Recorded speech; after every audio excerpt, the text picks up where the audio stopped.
And this is Mr. Walton, his facilitator from the Holocaust Awareness Museum and Education Center in Philadelphia.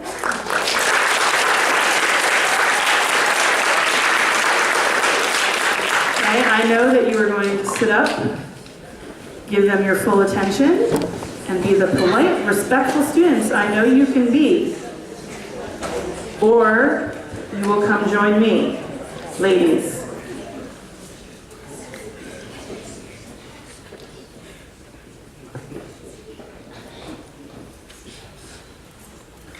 Good morning, ladies and gentlemen. My name is John, and I work for the Holocaust Awareness Museum and Education Center in Northeast Philadelphia.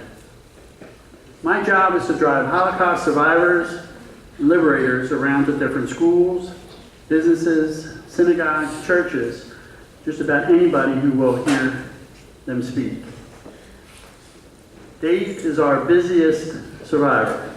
And what I'd like you to do is just think, when you're listening to his story, about all the freedoms that you have today that he never did. We got a slide presentation just to give you a rundown on some of the things that went on during the Holocaust. August 15, 1935, Nazi rally proclaiming that the Jewish question was far from settled. And the Jewish question was, what was Germany going to do with all of their Jews? March 1938, Vienna, Austria. A boy writes Jew on a storefront window after the Anschluss. And the Anschluss is when Germany took over Austria. November 10th, 1938, Kristallnacht. Synagogues, businesses, and homes are destroyed. 30,000 Jewish people are arrested. This was also called the Night of Broken Glass. Polish Jews rounded up for deportation. As you can see, they're wearing a yellow star on the front and back. That was to distinguish them from everybody else. Top, 1940, the footbridge in the Lodz Ghetto. Bottom, a sign near the footbridge. Jewish residential district, entrance forbidden. Dave spent time at this ghetto. And there's a road that goes underneath that footbridge on that top picture. If they were to walk on that road, they would be shot and killed. A Jewish doctor's visit in the ghetto. Poem from the Theresian ghetto. Until after a long time I'd be well again, then I'd like to live and go back home again. The Theresian ghetto was a propaganda ghetto set up to fool the Red Cross on how they were treating prisoners. They would show them this: nice warm blanket, fluffy pillow, and a bed. You'll see pictures later on of how the barracks really were. After the Red Cross left, they would send the prisoners to the gas chambers. September 1942, old and sick Jews from the Lodz Ghetto selected for deportation to Helmo extermination camp. Einsatzgruppen victims stripping their clothes off. The Einsatzgruppen was a mobile killing unit that would go around from town to town, machine gunning, gassing the prisoners. This was a way to humiliate them. April, May 1943, Jewish resistors rounded up after the Warsaw Ghetto uprising. This is a famous photo because the little boy in the picture, and he did survive the war. Cattle cars, main means of transportation. They would pack in as many people as they could. No food, no water, and no toilets. Captured Jewish resistance fighters. As you can see, women fought alongside men during the war. Auschwitz front gate, Arbeit macht frei, which means work will set you free. The only true way to go free was to die. Auschwitz selections. To the left was gas chambers and to the right was slave labor. The trains would come in and they would separate the men from the women and children. And if you look to the left, you would see mostly women and children. They went directly to the gas chambers. This is Dave's arm tattoo. The only camp to give out tattoos was Auschwitz. No other camp. Auschwitz Jewish women and children await instructions at the train platform. Barracks conditions at Bougainville. As you can see, no mattress, a light blanket, and they're using a pot that they eat out of as their pillow. July 1944, Madonna Crematory upon liberation. January 1945, children show their tattoos to Soviet liberators at Auschwitz. And this was near the end of the war. Slave laborers at a granite mine in Mauthausen, Austria.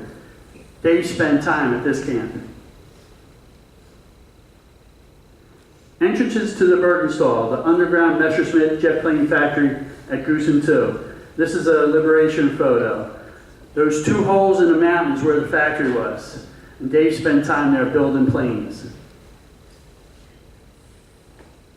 April 1945, General Dwight D. Eisenhower, General Omar Bradley, and Lieutenant General George S. Patton surveyed dead prisoners. Eisenhower predicted that one day people would deny the Holocaust ever happened. And that's why he had photographers come in and take as many pictures as they could so that they indeed had the proof. May 1945, emaciated and sick survivors from left Vogelin and from right Evansy. Survivors weighed between 60 and 70 pounds when they were liberated. And then the Nuremberg trials, November 20th, 1945 to October 1st, 1946. 24 leaders of the Nazi military, political, and economic sectors accused of war crimes.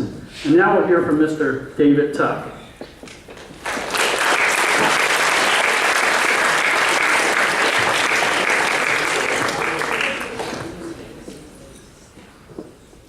Thank you, ladies and gentlemen, for coming. What I'm going to tell you today, I don't believe it myself. I'm speaking to you today. Picture yourself, September 1st, supposed to go back to school. Happened to me. I was in 3rd grade, started 3rd grade. Wake up in the morning, there's a war. I live close to the German border. I speak the language. The population of Poland was 34 million. 10% of the population were Jewish, 3,400,000. 3,200,000 didn't make it back. I mean, one of the lucky ones. What I'm going to tell you today, I don't believe it myself, how I made it. But everything is predestined. I believe in it. So, we lived on the German border. In our town, there were only 18 families. From all the cities around us, there were 124 people. First, the German gave us yellow armband to wear. Then they gave us a yellow star, Star of David, one in the front, one in the back. If you walked on the sidewalk, and somebody from Hitler's gang, S-men, walked over there, and you didn't step down, they'd just kill you for no reason at all. And then they gave us numbers. One day, a friend of ours, a German, came in. He told us, there's an order. They're going to give you 48 hours. Then you're going to go to a ghetto. The day came, we got all us together, and from all the town, we were a total 124 people, adults and children. And we went up in the ghetto. You remember the ghetto in the beginning, with the bridge? That's the ghetto. They gave us a home where to live, and they told us you have to organize your own government. And then we waited in line. I wanted to sign up. Anybody speak German, sign up. I waited there. Then I approached the desk. The guy asked me if I speak German. I said yes. And then he asked, how old are you? I said, in December I'm going to be 10 years old. He said 15. Why did he say 15? Anybody know? Could tell me? Yes.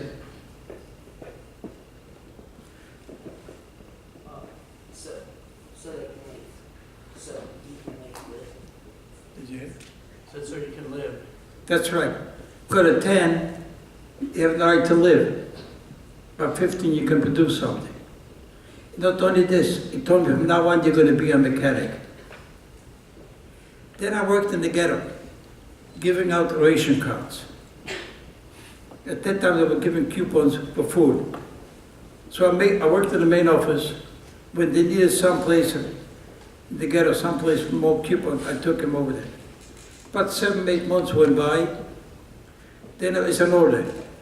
All men and boys, sign up. You're going to go to work for 3 months. They promised us they're even going to pay us. So after 3 months, you're going to come back home. My father and I, we signed up. We went to work. They put us on trucks. They took us to a big city, not too far where I used to live before. The city is Posen. They took us to the stadium. They cleaned out all the toilets, put in bunk beds. So the bunk beds made from wood. We were lucky they gave us some straw and a blanket. No pillow. We got there. Now we waited in line. They gave me a number, 176. There were 911 of us, adults and boys. Now what I'm going to tell you, how can somebody live and survive? We went to, after they gave us the number, every morning we used to wake up 4 o'clock. Had to wash yourself and take a shower. And then they gave us a slice of bread in the morning and a coffee. In the evening, the same thing. In daytime, a soup. You were lucky if you find a potato or anything else. And with this, I lived and suffered for 5.5 years. And then we went to work. 4 o'clock, there was alarm. They gave us the coffee. In the beginning, I ate a slice of bread because I was hungry. And after that, I was hungry again. Later on, I put the slice of bread behind my shirt, and I was nibbling on it. It lasted me longer. And then we went to work. We're going to build Autobahn. It's a turnpike. We're going to go from Berlin to Moscow. And thousands of people were there. There were 25 labor camps. The only Jewish people were in those camps. And then I started working. They gave me a shovel, told me to dig. There were no bulldozers like now. We were the bulldozers. Time went by, and I said, it's not too hard for me. I noticed that the foreman got himself a trailer. Had the guts to walk over there and ask him if I can do anything for him. He said, what can you do for me? He said, the morning I make you bread, I make you bed, clean your place up, bring you food from the kitchen.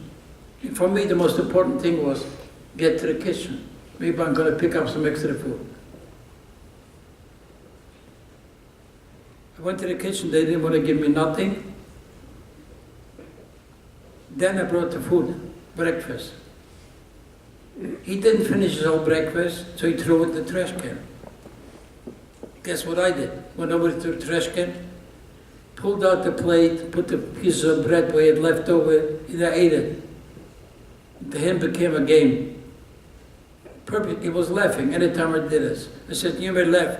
Meantime, some extra food. And months went by. Then I got sick. I had typhoid. I knew I have temperature. I didn't want to tell nobody. If I told anybody, if somebody walks in, you see me laying around, they will take me and kill me. But I made it. I went to work with the temperature, with everything. I made it. Months went by, and I'm start losing weight. And then there's a roll call. The roll call with the purpose to look around, count everybody. Almost every day they counted. If they looked at somebody who couldn't work, is sick, they took him out and killed him right away. And then Work must go on. The commander asked, anybody speak German? Everybody raised their hand. 911 guys raised their hand. And he was laughing. And I was not too far from him, maybe 8 or 10 feet away. And I asked him in German if I can do anything in German. He said, you speak German? Good. Give me your number. So I gave him a number 176. He said, we're going to call on you. And months went by. Then one day they called my number. And they said, get 10 boys. You're going to do tomorrow, collect trash. Everybody wanted to go. I could only get 10. Even my father, I couldn't ask him to go with me. I got the 10 boys, and we were collecting trash. So the guy took us to the city, left us on the corner of the street, and told us 4 o'clock, I'm going to be back. Be here. Now we had no watches, nothing. We find out from people how late it is. And we were collecting trash. The Polish people didn't know in the beginning. Later they find out we collected the trash, set up some mostly bread, wrapped it in paper, threw it in the trash can, we picked it up. They told us no food will be brought back to the camp. Anybody brings any food back to the camp, they're going to kill you. So we ate it. And months went by, we were collecting trash, and 4 o'clock, 3 boys are missing. The guard waited for a while. We didn't know what happened to them. We thought they were on the way. We didn't know they were knocking at doors. They were asking for food. Later on, we find it out. 2 weeks later, came home from work. They're building a gala for 3. Then they brought us, next day, I came home from work, the stadium full of people. Brought us 3 boys, and I never forget, put them in a chair, put the noose around their neck.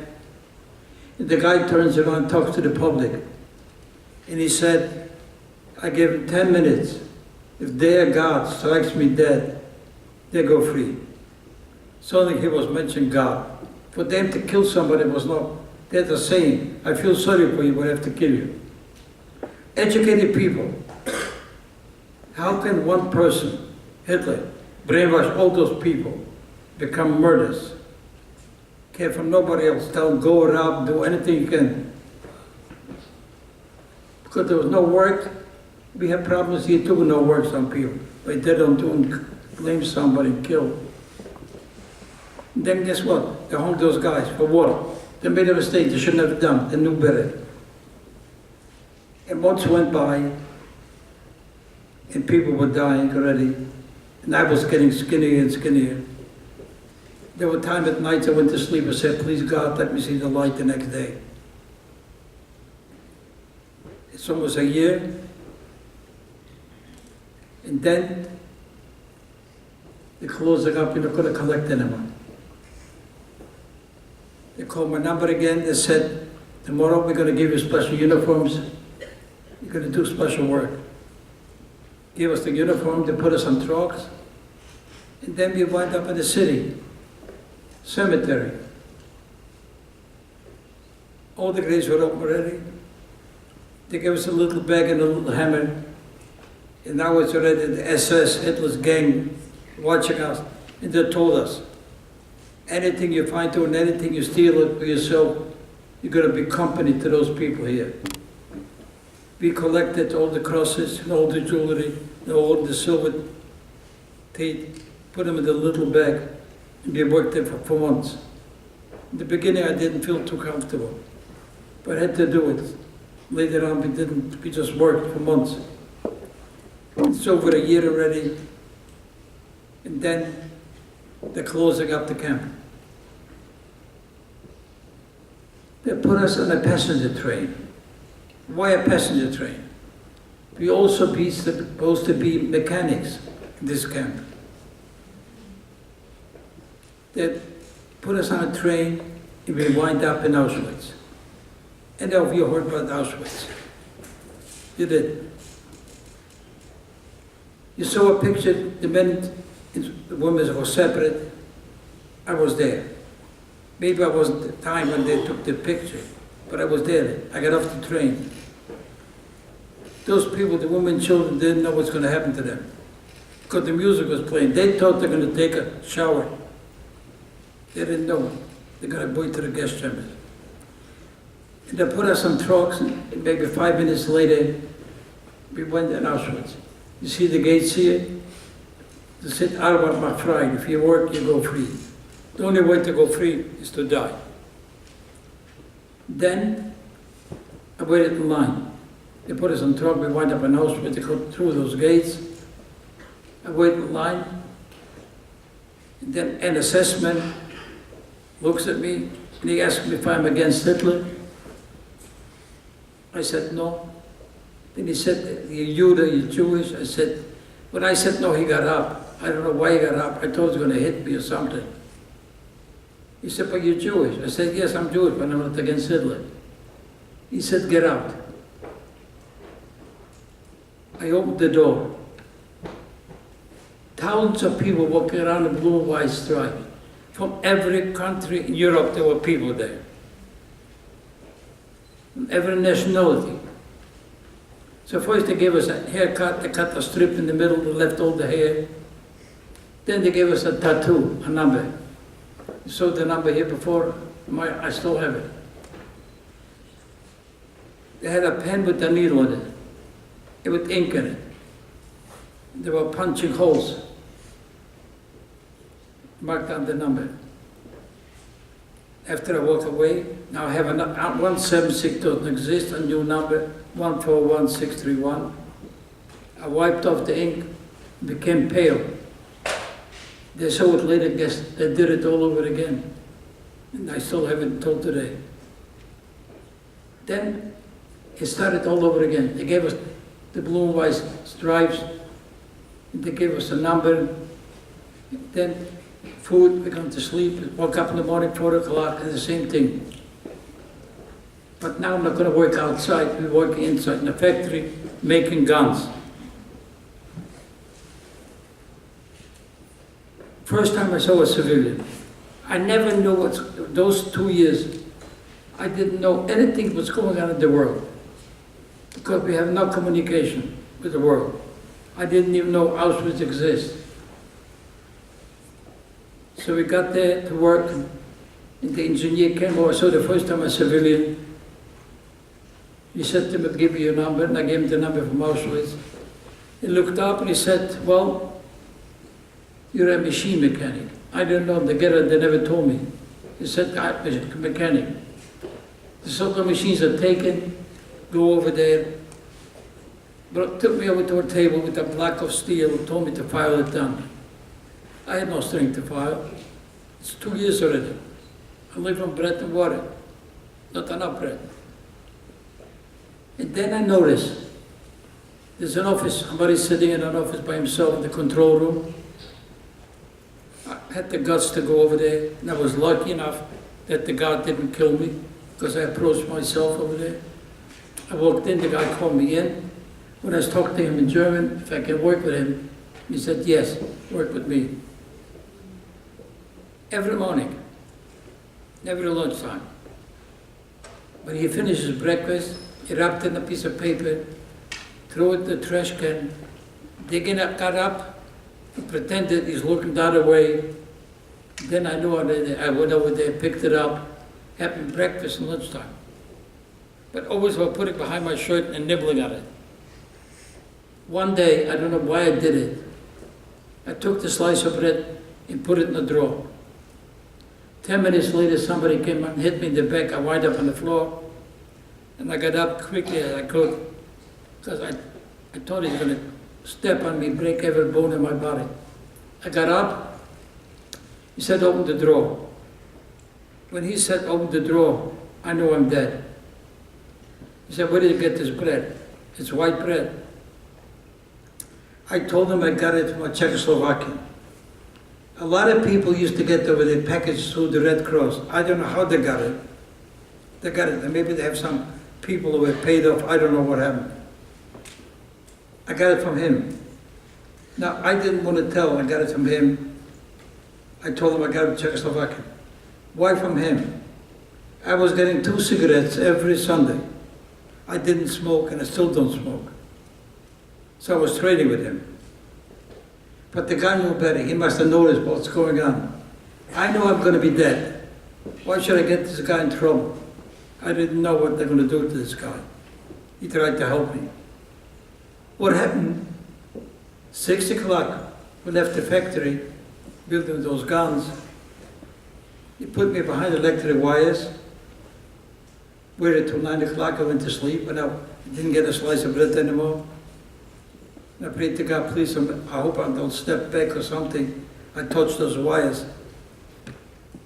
And then went to sleep, woke up in the morning, 4 o'clock, took a shower. And then I waited in line. They said, nothing for you, go back to the front. I went back to the front, went behind the electric wires. I waited till 8 o'clock. The guy walks over, opens the door with a machine gun, takes me out the camp, and I said to myself, God, this is it. He took me to the commander's office. I never forget it. Anytime I talk about it, I can see it. The guy's looking at some paperwork over there at the desk, and I had the guts to say to him, Commander, in German, I have to go back to work. They need those guns to the front, fight for our country. When I said it in German, die gebrauchen das für unser Vaterland, he started laughing. He said, go back to work for our country. But next time if I see you here, I hang you upside down. I thanked him even, and I walked out. And at that time I walked out, I said to myself, as long as you can, never give up. And months went by, years went by, and it's over 5 years already. I'm skin and bone already. Even if I picked up an extra piece of bread, didn't do too much. They're closing up Auschwitz. American landed in Europe already. They're also over 20 kilometers away from Auschwitz. Now they put us in cattle car. They piled in as many people they could. No toilet, no food, no nothing. We traveled, normal we traveled from Auschwitz to Mauthausen, Austria, maybe 4 or 5 hours. Took us 5.5 days. What they did, they took 3 guns and put them on the same train. They figured the American or the Russian are going to bomb the train, they're going to kill us, it's going to be their problem. What the American did or the Russian, they were bombing the railroad tracks. So if we went 20 kilometers one way, we couldn't go further. So we had to go back. It took us 5.5 days. No food, no toilets, no nothing. We were choking ourselves. Terrible. No. We thought people were dying. After 5.5 days, we wind up in Mauthausen, not too far from Linz in Austria. Another God-forsaken camp. They gave us a shower, and after the shower, they gave me the shoes and the belt, what I have, my red cup where I was having coffee in it. Stripped naked, they took us out, but told us to go outside, to wait till they're going to have a place where to put us. Here it's winter time, it's cold and freezing. I thought we were going to die now. Thousands of people walked around. Everybody tried to be in the middle, everybody tried to help, rub their back or something. Then they called us in, put us on the floor, put blankets on top of us. We woke up in the morning, took a shower, they gave us breakfast, put us on trucks, and put us to another camp, Gusen. Now I'm going to work in a factory. You saw it in the mountain, 2 entrances. Now I'm going to build planes over there. Went to work every day, going back from work. I picked up grass, leaves, anything I could. Went to the camp, cut off a piece of wood from the bunk bed, boiled the water, boiled the leaf and the grass, and I ate it. One day, a guy from Romania or some other country, Yugoslavia, saw me doing this. He said, well, why don't you eat the charcoal from the bread? It's going to prevent diarrhea. I don't know if it's true or not. I ate the wood. And months went by, and then on May the 5th, every year I celebrate, every year is my birthday, on May the 5th. There's a roll call. They contact everybody. There were more dead people in the barracks laying around than living. Machine guns all over. I thought they're going to kill us. And he said, 11:30, the Americans are going to come down the mountain in tanks, you're going to be free. Anybody walks out from the barrack before, they get shot. I went back, I was glad they can still walk and talk. You saw the bodies over there, some of them skin and bones, that's what I looked. When the American came, everybody was screaming and hollering and running around and shooting and killing each other. And then the Americans said, we're going to give you food. Don't overeat. If you're going to overeat, you're going to die. When I opened the box, I saw the first time a white piece of bread. I remember put some jam on it, and I was eating slowly, even if I could eat it. But I knew nobody's going to take it from me now. And I ate it. But people were dying, maybe they were dying because I thought I'm going to die any day. I weighed 78 pounds. And the Americans said, you have to stay in camp for a while. They're going to check if there are any diseases. We stayed there. After 3 or 4 months, I don't remember exactly, they set you free. There were no diseases you can run. If you wanted to, you can stay here in the camp, go back to where you came from. If you want to go back to Germany, go back to Germany. If you don't want to, you can go to Italy. And I signed up to open an office. I signed up to go to America. And when it came to time, after I signed up, he said, you're born in Poland, there's a quota. I didn't even know what a quota means at that time. Then he said, to explain to me, you have to wait. You're going to allow so many people from each country. And he said, if you don't want to stay here, because you can stay for months here in the camp. There were people there, stayed in camp for years. They got married, have children. I just want to get out. I told them I want to go to Italy. I went to Italy. The English occupied Italy at that time. They had apartments for us. And they told us there are people already there. They were liberated in April. You can go there, you're going to have food, everything. So I went to Italy, lived in Italy for maybe 7, 8 months. A group of guys said, let's go to Paris, France. There were no visa, there was nothing, just show papers. And I went to Paris. And I looked up for a Jewish organization, and I went there and explained to him what happened. And he said, if you want to stay in Paris, don't tell them you came from Italy, they're going to send you back to Italy, because now you're Italian. They're never going to send you back from Germany, tell him. Then he said to me, you have any family in France? I said, I don't know, maybe. He said, give me some last name. I gave him some last name, a couple last names. And a couple of weeks later, he calls me up, and he says, a lady wants to see you. I met the lady, we were talking for a while, and then she said, I'm a second cousin from your father's side. Then she invited me to come to her place. Then a young girl walks in, and she introduced her as my sister-in-law, and she explained to her that I'm from a camp, and she told me she was in the camp for 3.5 years, working in a factory, making clothes for the army. And I told her, I'm waiting time for papers to go to America. And I said, why don't you come to America? And she said, I have family here. I said, well, they're going to be 20 years, going to be another war. And then, after a while, I didn't give up. We started going out, we started dating, and then she said, yes, I'm going to marry you, we'll go to America. And then I signed it up, we got married, and then we waited for the papers, but before I went, I had to be back in Germany. And from Germany, wait for a boat for 6 months. Soviet and Germany back. And then we came to America. I don't speak the language.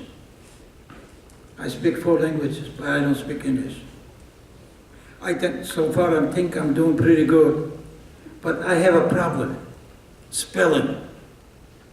Anybody knows who invented spelling?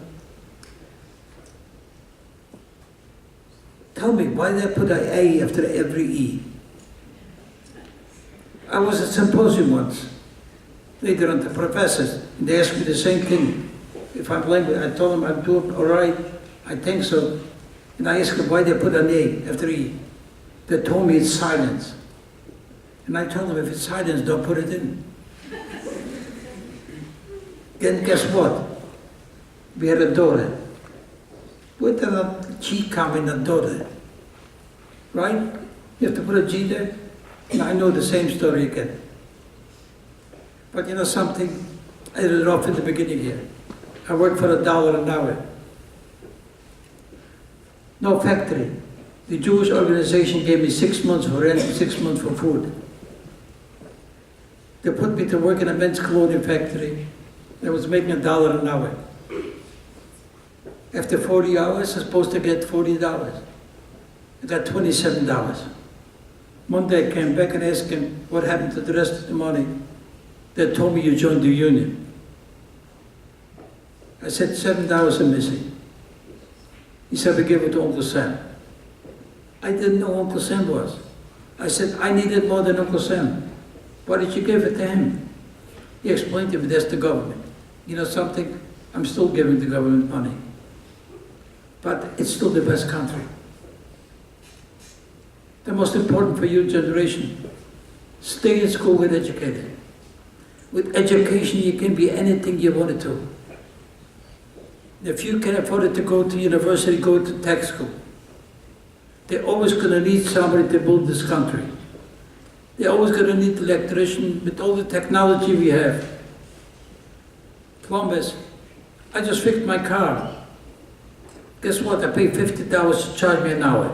It cost me $100 just to pay. It's not bad, $50 an hour. They always need somebody. The most important for you is education. I went through hell. Almost every night I prayed to God, please let me see the light the next day. To be free. When I hear that some young lady or some young man commit suicide because somebody was bullying them, if somebody gives you a hard time, just walk away. They have a problem. Don't do any stupid thing. As long as you don't like, have hope. If somebody gives you a hard time, you walk away. Forget it. Talk to your teachers. Talk to your parents. But don't do it. What I went through, I never forget, never forgive what they did to me. But I don't live with hate. And I'll tell you why. I have my number in my arm. In summertime I can look at it. But I don't sit there and look at him and dwell on him. If I dwell on him, what's going to happen? I'm going to live through the same thing again. Live with hate will destroy me. I don't want to give the satisfaction. So that's what happened. Please, don't do any stupid thing. Stay in school, get educated. That's the most important thing. And once in a while, listen to your parents. They were once young too. And stop hating. Hate will never, with hate you're going to live, you destroy yourself because you have nothing else in mind. If somebody don't fight back, just walk away. It's their problem. I know you're young, eventually you're going to get married. You think it's perfect in life? Life is not perfect. I was in business with my wife for 32 years. We were married 54 years. We had disagreements.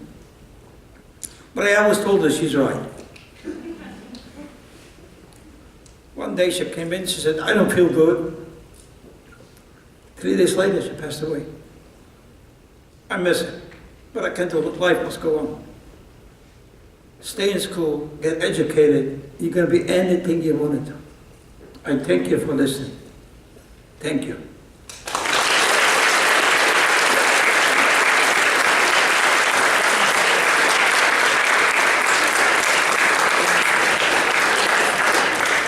Now, you listen to me what I said.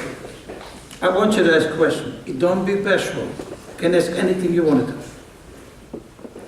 If you're not going to ask any question, you know what's going to happen. You have to go back to class. You don't want to go back to class, right? So you ask questions. Come on. Go ahead. What languages do you speak? I hope I speak English, German, Polish, some French, some Italian, some Jewish, some Hebrew. You can learn. If you can learn another language, do it. Anybody else? How do they know you're Jewish? How did they know you were Jewish? In Poland, in Europe, they used to put out on the birth certificate. We used to put it in Poland. The religion is from Moses. Moses' religion, so they knew right away.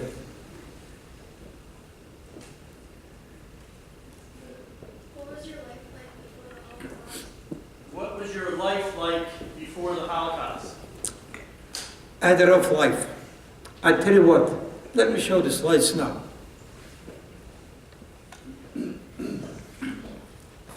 Pay attention to what I'm going to tell you now. You see this picture? It's my mother and father. 3 months after my birth, my mother passed away. My father took off, remarried. I saw my father the first time when I was 8 years old. Those are my grandparents. I was brought up by my grandparents.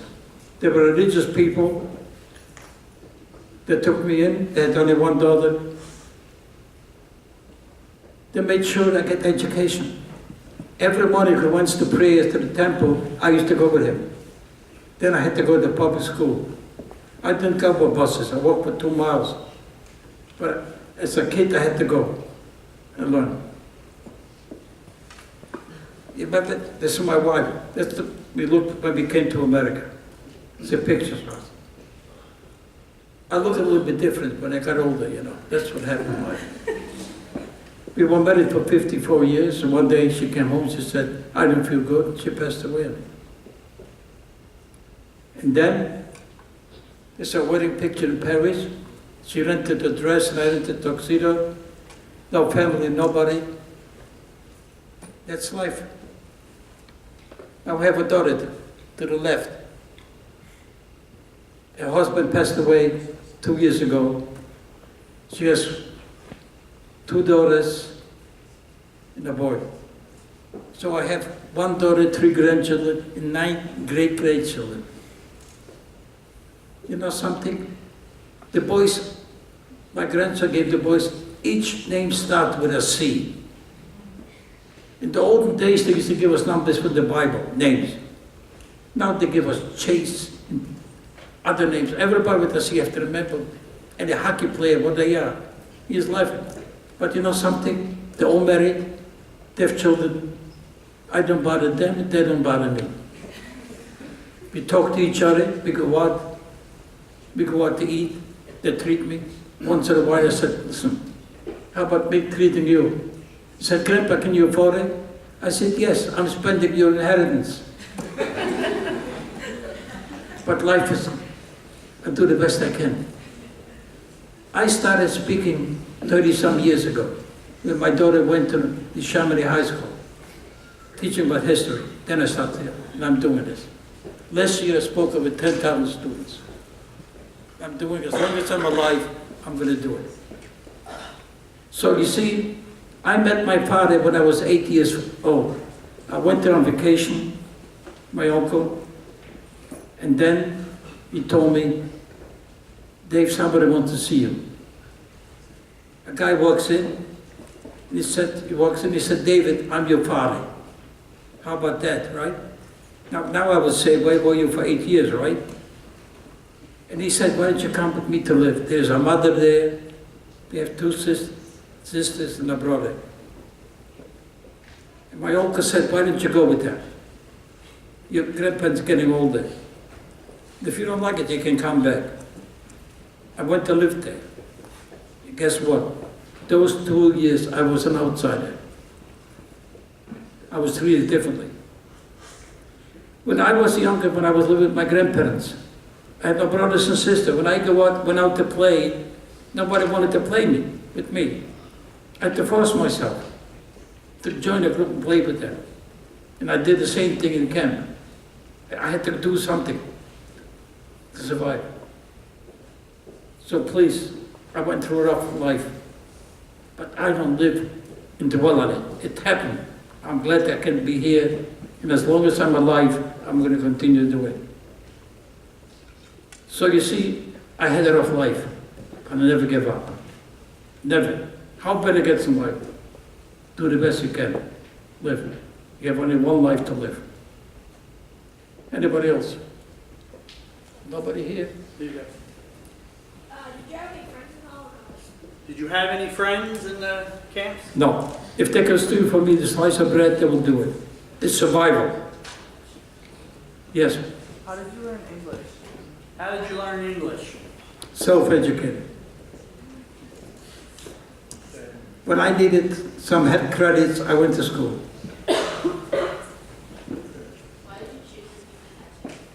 Why did you choose to keep the tattoo? It doesn't bother me. I don't sit there and dwell on it. I didn't choose it. It's just there. They put it to me. Why not? If I show it now, it's publicized. The people deny the Holocaust ever happened. You, later on in the years, if somebody going to tell you that Holocaust never happened, you tell them, I heard somebody speaking. I was there. It did happen. It's up to you, younger generation, make sure that's never happened again. God forbid if it happens here. It doesn't make any difference. If they're not going to have the Jewish people, they're picking up Christians or cutting off the heads, right? And everybody looks up to America and do something. We better tell those people, you stop it. Anybody else?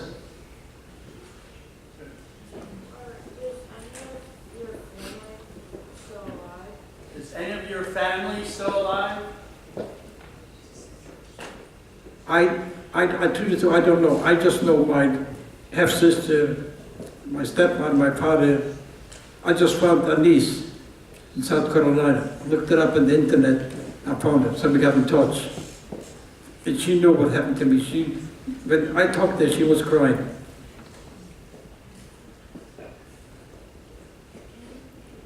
Well, I went to a museum about that, and they said that all what you said was true, but did you actually wear clothes one time?